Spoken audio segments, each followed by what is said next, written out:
L'armée arabe syrienne saisit des fabrications d'engins explosifs et des dépôts d'armes lourdes et moyennes et des gangs terroristes dans la ville industrielle d'Alep.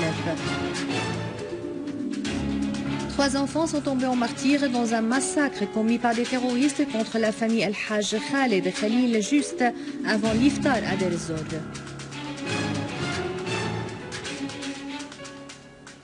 L'armée irakienne fait des progrès dans la traque des terroristes et élimine des dizaines d'eux.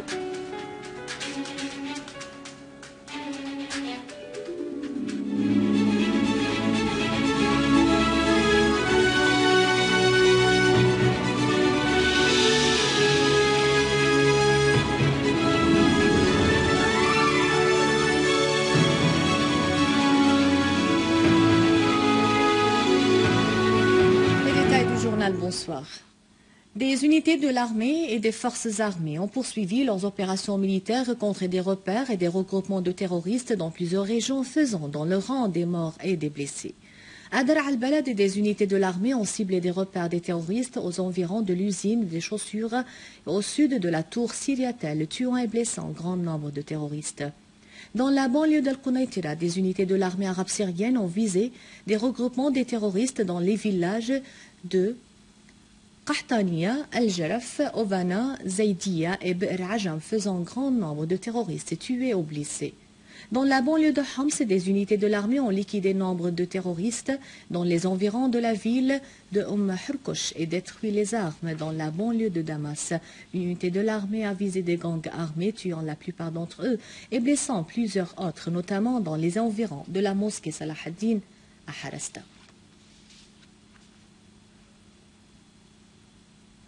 Des unités de l'armée arabe syrienne ont découvert lors d'un ratissage de la ville industrielle à Sheikh Najjar dans la banlieue d'Alep des entrepôts d'armes, des groupes terroristes, des usines pour la fabrication des engins explosifs et des lance-roquettes variés. Selon la source, les entrepôts incluent des grandes quantités de munitions et d'armes lourdes et moyennes, des lance-roquettes et des missiles de type Grad, des missiles anti-chars et une variété d'armes à feu, y compris des canons d'enfer.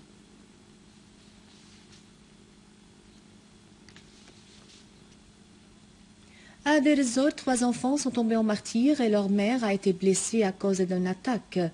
Des obus de mortier lancés par des terroristes sur les quartiers de la ville. Les obus ont visé la maison d'un citoyen dans le quartier El Rawda avant l'iftar, causant la mort des enfants et des graves dangers.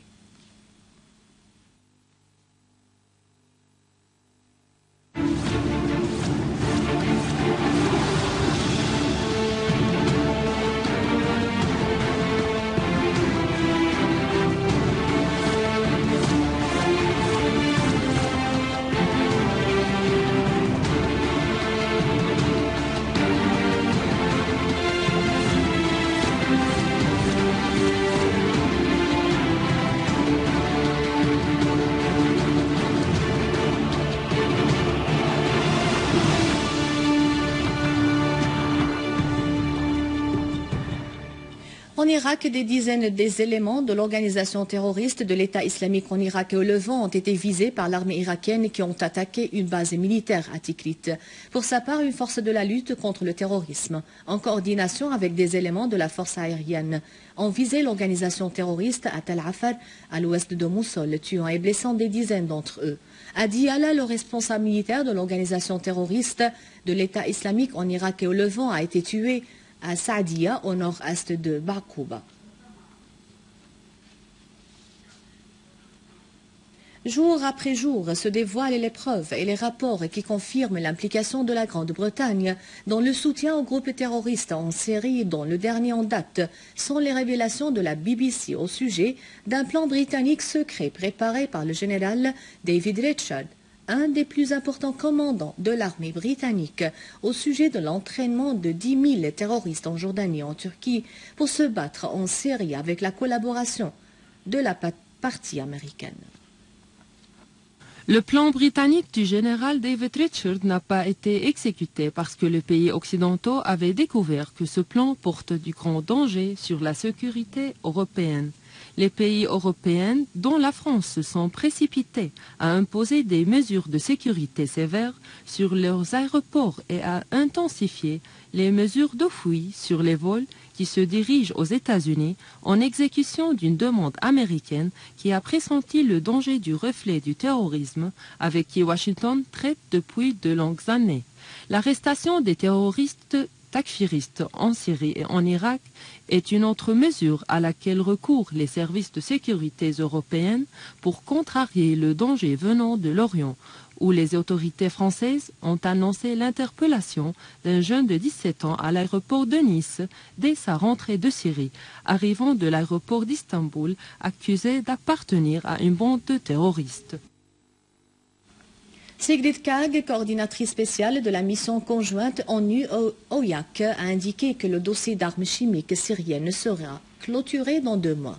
Dans un entretien avec le journal libanais As-Safir, Kaag a indiqué que ce qui a été réalisé dans le dossier précité à l'ombre des circonstances difficiles est sans précédent, soulignant les efforts de la mission conjointe, la coopération du gouvernement syrien et la conjugaison des efforts des parties concernées et des pays membres de l'OIAC. Elle a fait noter que ce qui reste de l'opération de l'élimination d'armes chimiques syriennes n'implique pas de technique particulière. Kaag a en outre mis en exergue la coordination entre la Russie et les États-Unis en tant que facteur contribuant à l'accomplissement de cette mission. Un rappel des titres. L'armée arabe syrienne saisit des fabrications d'engins explosifs et des dépôts d'armes lourdes et moyennes des gangs terroristes dans la ville industrielle d'Alep. 3 enfants tombés en martyrs dans un massacre commis par les terroristes contre la famille El-Hajj Khaled Khalil juste avant l'iftar à Deir ez-Zor. L'armée irakienne fait des progrès dans la traque des terroristes et élimine des dizaines d'eux.